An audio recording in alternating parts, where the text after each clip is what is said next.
Have you ever tried to envision the shape that a plate will take under load? Being able to do so is important for understanding how plates work.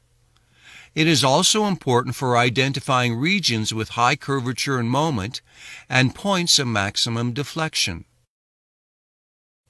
We designed this model to help students better understand plate deflection. Let's use it to investigate a square plate with simple supports, as indicated by these dashed lines. The white grid makes it easy to see the shape that the plate will take as it is loaded.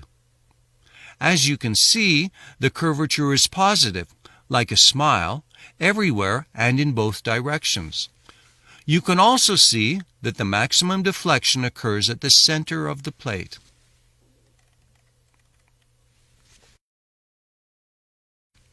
If we now clamp one of the edges, denoted by the solid line, we discover a negative moment, like a frown, along the clamped edge.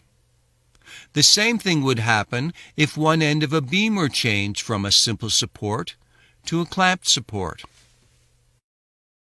A simply supported plate that spans two bays takes this shape, and it exhibits both positive and negative curvatures.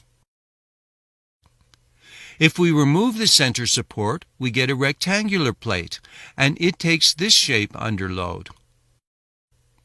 Notice how the curvature across the width of the plate remains nearly constant until you get near its ends. Notice, too, that the curvature in the long direction is nearly zero except near the ends. If we remove one of the end supports, the plate deflects like this, and removing the other end support produces this result. Notice how bending occurs in only one direction.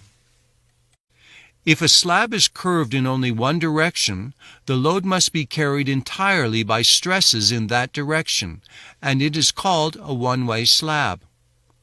If the supports cause the plate to curve in both directions, we have a two-way slab. Carrying of the load is then shared by stresses in the two directions, and deflection is reduced. Floors in buildings are often supported by columns, as in this model system. As you can see, the deflection pattern is quite different from that of a plate that is supported along its edges. And here is a column-supported plate that spans two bays. Suppose we had a floor with an overhang. How do you think it would deform? Here is what the model shows us. Just for fun, here is one more design we can build with a model. Can you understand why the plate takes the shape it does?